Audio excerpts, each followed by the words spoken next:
Јордан Хаџиконстантинов Джинот во македонската преродба се јавува кон 40-тите и 50-тите години на минатиот век, на преминот помеѓу двете книжевни генерации. Почетокот го означуваат Пејчиновиќ, Синаицки, а по него и со него се Миладиновци, Шапкарев, Партенија Зографски, Жинзифов и многу други. Неуморниот учител во својата животна врвица ќе се пројави како жесток борец за воведување на народниот македонски јазик во еленизираните училишта низ Македонија. Јордан Джинот на преродбенското поле ќе се истакне повеќестрано како публицист, поет, драматург, филолог, фолклорист, етнограф, собирач и издавач на стари ракописи и друго. Јордан Хаџиконстантинов Джинот е роден 1821 година во Велес на левиот брег од реката Вардар во малото Прцорек. Еден од неговите современици ќе го опише Джинот како човек кој бил на раст доста висок, со испиено лице и со едно око.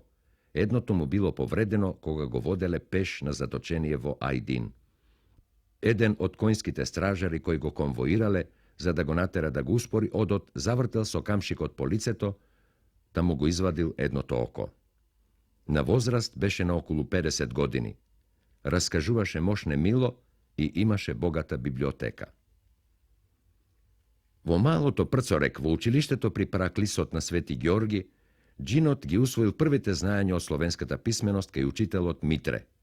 Потоа, 1835 година, школувањето го продолжил во Самоков.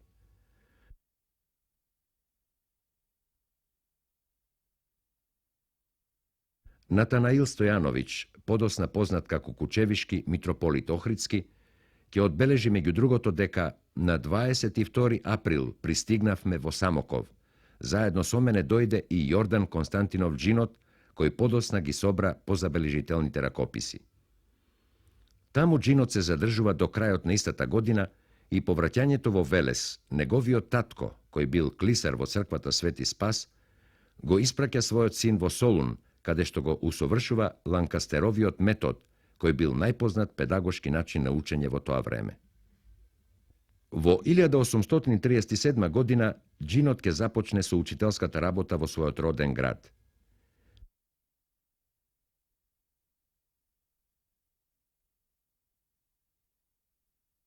Јас во Велес од прво деца кога заучив, почнав да ги учам буквар, световна историја, црквена историја, оглашение вери, географија, всеопштеја историја, граматика со художнословје и диалектика, црквена оправа, толкование све што описание, митологија и така натаму со ред, тоест формално и сложно, и почнаа нашите деца да напредуваат и плод да принесуваат, и така мене сите наши граѓани ме извишија до небеси.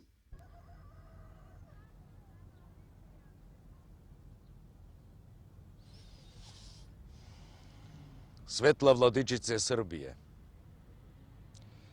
ми како добро ќе се владаме кога сме без наука, без учители. И тоа што имаме не можеме да дочуваме.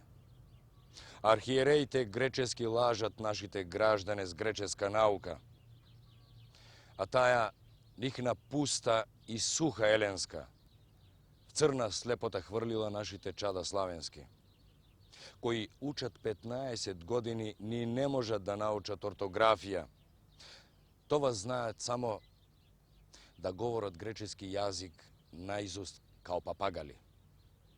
В Солун, Серез, Дојран, Струмица, Воден, Негош, Прилеп, Битола, Охрид, Костур, Велес, Штип, Скопје, Тетово, Дебар, Призрен, Приштина, Лесковац, Ниш, отјуд учители наимајат и од архиереи до толку се заслепени, што мислат да се учени и умни. И с гордост бесчестат учителите. В Македонија само един учител имаме, кој од части разумева разни науки, тоест он разумева наизуст богословски и историски критички предмети, разни категории, синоними, тропологии в сјаштеном писании. i proče, i proče, i proče. Ko je toj učitelj? Jordan Hadži Konstantinov Džinot. Jordane. Seaz, velikomožna majko.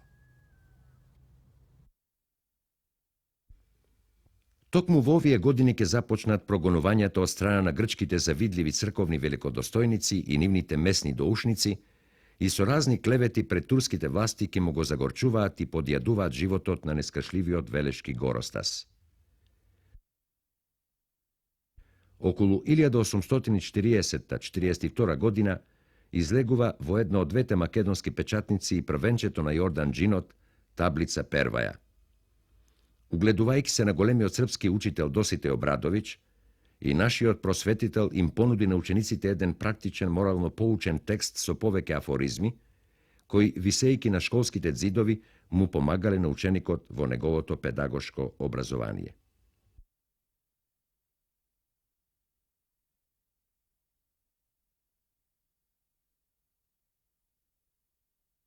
Во почетните години на велешкото учителствување, Јордан Дžinot морал почесто да го напушта својот роден град заради фанариотските клеветења и шпионирања. Но јас отидох во Солун, во Света Гора, во Хиос, во Патмос и па си дојдол дома. Па почех да учам возлюбените наши славчиња и поступах се едно уредно напредие и успех показах.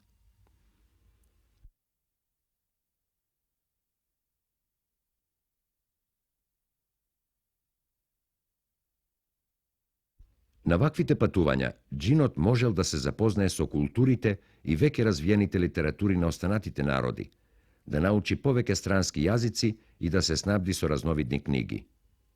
Остатоците од денешната негова библиотека ни сведочат дека Džinot на времето имал најбогата библиотека во Македонија и дека во неа среќаваме литература од грчката, руската, српската, бугарската и другите книжевности.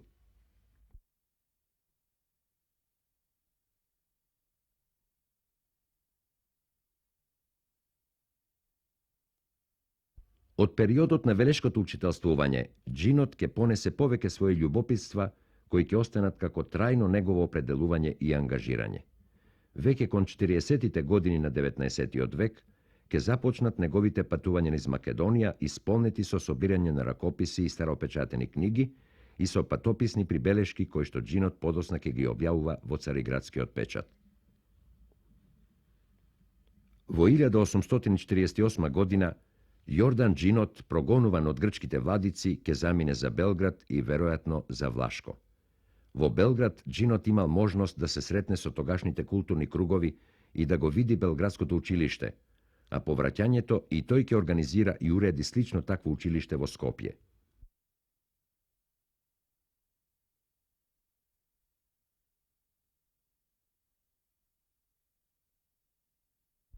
Во истата година Džinot станува учител во Скопје и во градот на Вардар ќе остане околу една деценија исполнета со самопрегор, прогонувања и патувања. Во 1851 година, на иницијатива на Džinot, Скопската општина бара од српското попечителство да му испрати книги, учебници и кон крајот на годината веќе стигнале 1040 учебници за училиштето на Džinot во Скопје.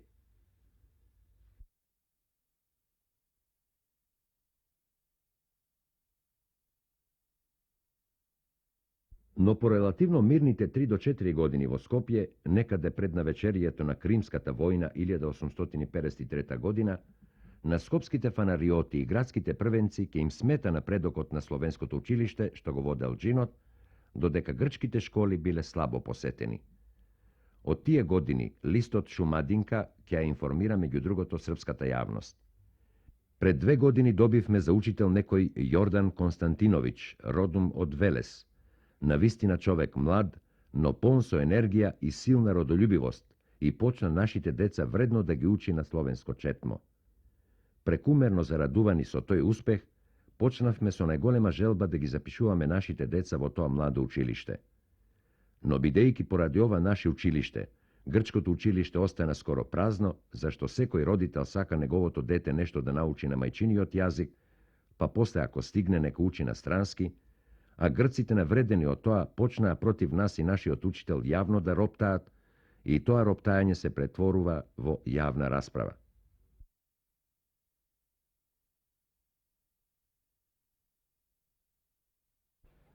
Ништо зло аз не сотворих, но се ја трудих и се ја борих училишće да отворим, незнанието да изгоним. Децата им добро учих, да писуват ги научих. По сјаки ден граматика, со струдење и итика. Свемирна е историја, на устаже географија и пишење в харти красни. Производност мучни речи. Учени свет тиже речи. Право ли е да ме безчестат и за ништо да ме гонат? Во овие бурни учителски години, Джинот живо е присутен на страниците на Цареградскиот печат со своји написи, во кои разгледувал разни прашања од педагошки, јазичен, етнографски, патеписен и друг вид. Неговите практични ставови за воведување на народниот јазик во македонските училишта си наоѓа и своја легитимна форма на страниците од Цареградски весник. Во статијата "Аз говорим што е добро, сладки мој побро", од 14. април 1852 година, Джинот ке се заложи писателите да пишуваат на народниот јазик, кој не е други, ни па треба да е друго, но сушти тој кој.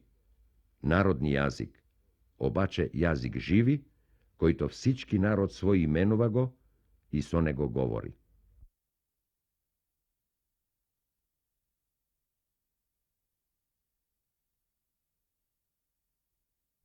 Во годините на Кримската војна, Джинот ќе биде остро нападнат дека е руски шпион и затоа морал да го напушти Скопје и да бара помош во Цариград. Таму се среќава со српскиот Капуќехаја Николаевиќ, кој бил заинтересиран за старините што ги поседувал и ги опишал Джинот во Цариградски весник, па заради ова Джинот успеал некако да добие дозвола за непречена работа во Скопското училиште. Додека траеле преговорите од страна на Николаевиќ со турската порта, Јордан Джинот работел известно време кај Александар Екзарх во редакцијата на Цариградски весник. На 1. јануари 1854 година Джинот повторно се вратил во Скопје и продолжил со културно-просветната работа.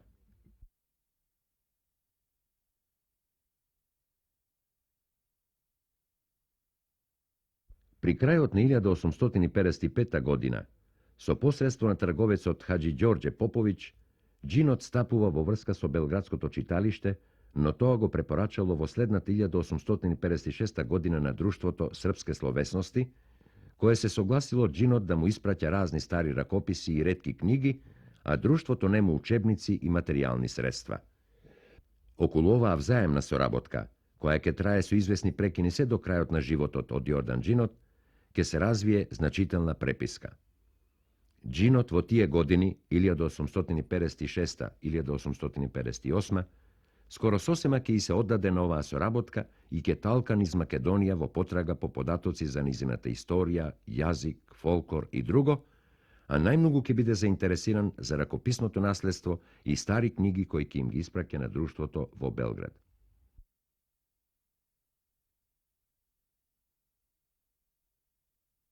Плод од тие патувања се повеќето описи на македонските градови, села и манастири, кои Джинот ќе ги објавува во Цариградски весник. Патописите на Джинот представуваат први записи за Македонија од македонец во нашата преродба. Богати со импресивни доживувања од посетените места, Джинот во нив ја покажува неговата современост од географски, историски, етнолошки и други аспекти, и воедно ја слика жалната состојба на македонските манастири во кои пропаѓало ракописното наследство.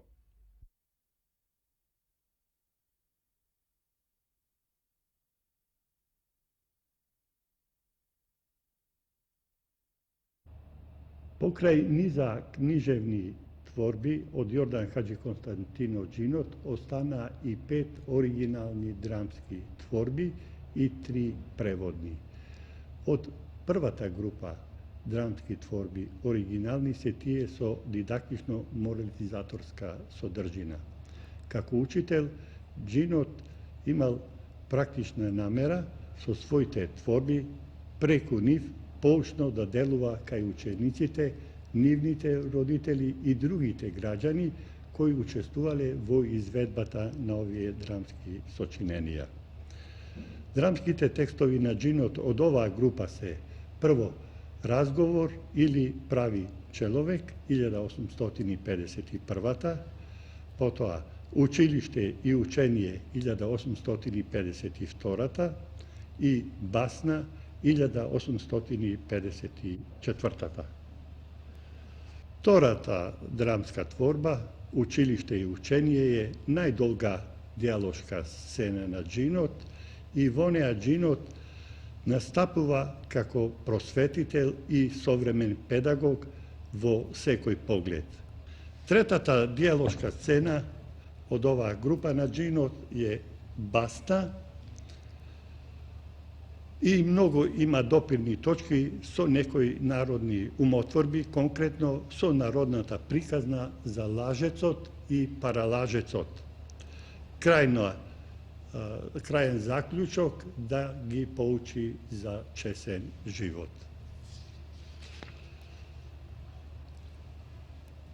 Во ракопис остана драмскиот труд на Јордан Джинот, напишан на 8 ноември 1856 година во Скопје, а има наслов Србија шатаеца в земји својих.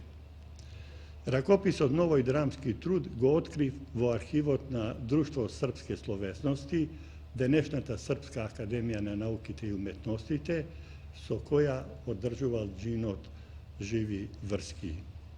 5 години подосна, во 1856 година, Джинот ја напиша втората своја драма од оваа категорија, патриотска, Сербија шетаеца по земји својих.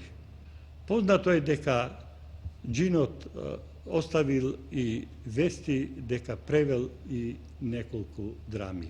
Тоа се Фијал Сократов, потоа Дионисий Тиран, Дамон и Фидијас и славната Антигона од Софокле. Станува збор за дел од класичната литература или со класична тематика. Овие дела не се пронајдени. Овие драмски обиди на Джинот сигурно се изведувани во Скопје, во школата на црквата Света Богородица, во која бил Джинот повеќе од 10 години учител. Се предполага дека драмските текстови на Джинот можеле да ги изведуваат учениците негови од повисоките оделенија на школата Света Богородица. Пишувајќи пред 30 години студија за драмските обиди на Джинот, успеав да ја идентифицирам првата аматерска драмска трупа во Скопје, составена од учениците на Јордан Хаџиконстантинов Джинот, и ги утврдив и имињата на тие ученици.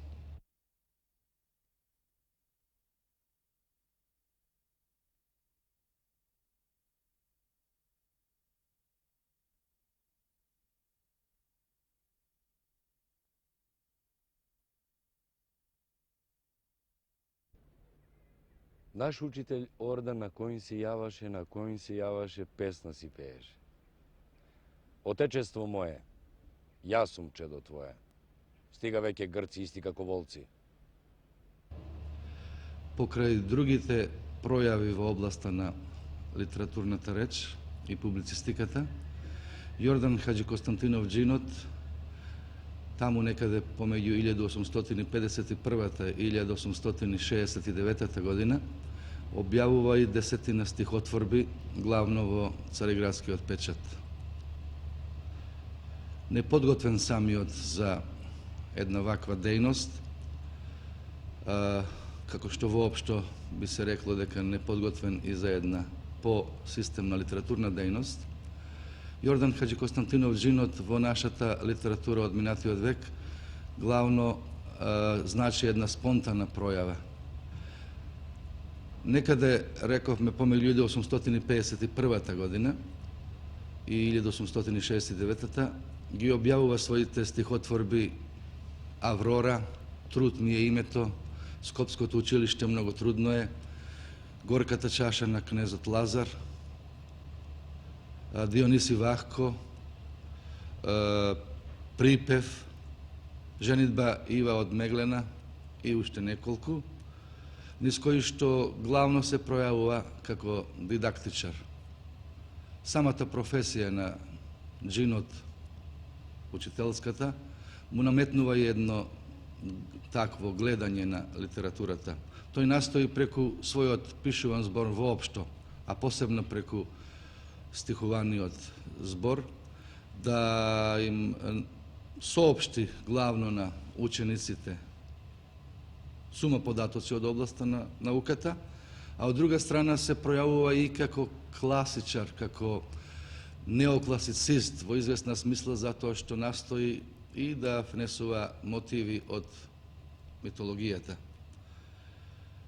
Во неколку своји песни тој се обидува да се надоврза и на народната традиција, на устната традиција.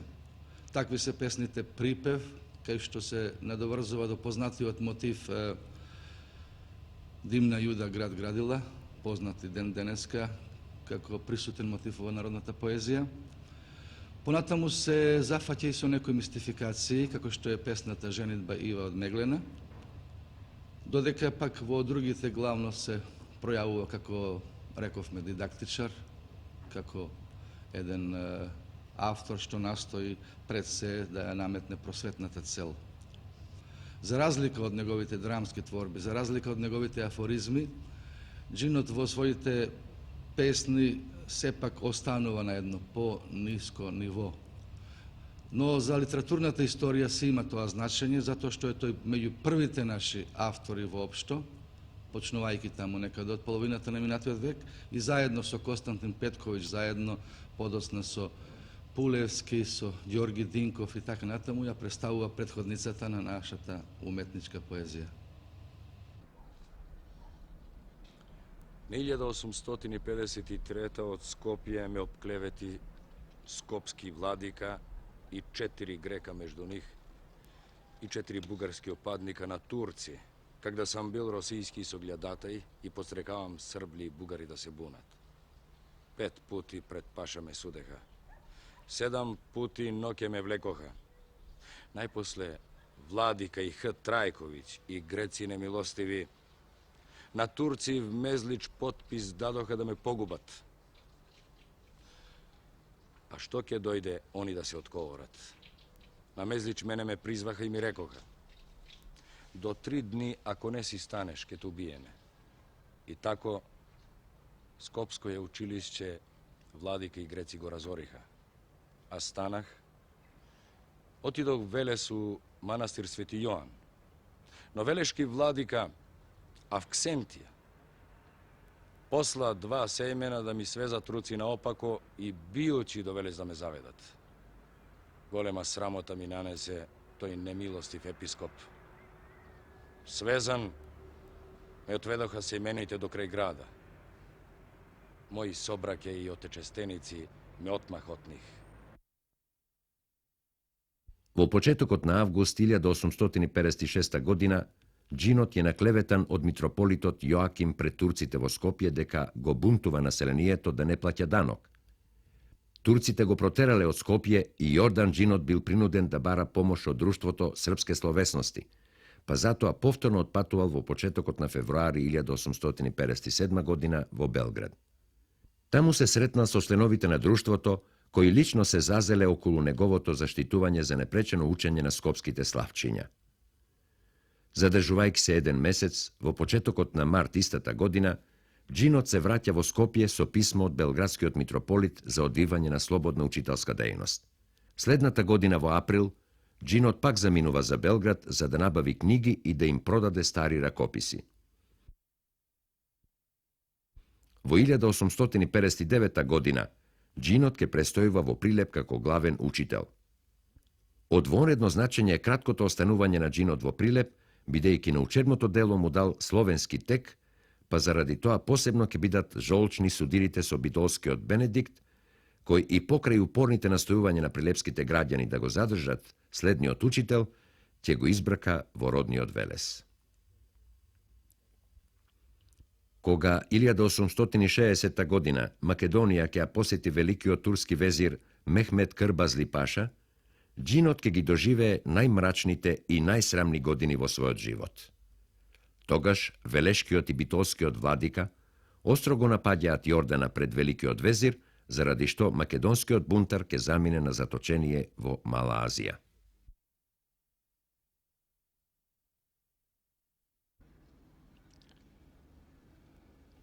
Беда велешката хапсана, беда в село Извор, беда и безчестие в Прилепската хапсана, беда 25 дена в Битолската хапсана, беда в село Паница, беда и мучение в село Острово Мјудриха 50 грбачи, беда в град Воден, беда в град Ениже, беда на Вардархани, беда в Солонска хапсана, зло од Партенија епископа, неисказани муки од дивисовари, беда в Чана Кале 9 дни, в гадни Зандан, беда в Смирненската хапсана 18 дни, в гадна смрад, жалосно состојание. Пеш од Измир до Ајдин Ѓузел Хисар, од една страна до друга в 7 дни појдох. Беда од скудости во Ајдин, беда в спиталето, зло велико од опитропот на спиталето, отров на душата ми од грчките свещеници. Во 1863 година, по враќањето од затвор, Джинот ќе биде под постојано будно око на полицијата.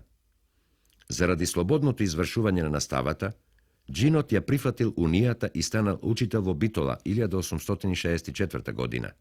Исто така постојат податоци дека учителствувал 1867 година во Тетово. Од 1868 година па до крајот на животот, Джинот останал во родниот Велес, каде што бил учител на помал број избрани ученици. Потоа времето го поминувал во читање многу книги и допишувајќи се со пријателите. Од преписката во тие години познати се неговите обиди да стане учител во Скопје, но тие не се реализирале. Околу 1880 година повторно заживеала врската на Джинот со белградските културни кругови. Чувствувајќи се изнемоштен, Джинот сакал да ја остапи својата ракописна збирка, а надлежните во Белград да му возвратат со годишна пензија и растеретување од постојаното полициско следење. Но од Белград за испратената пратка Джинот добил само паричен надомест.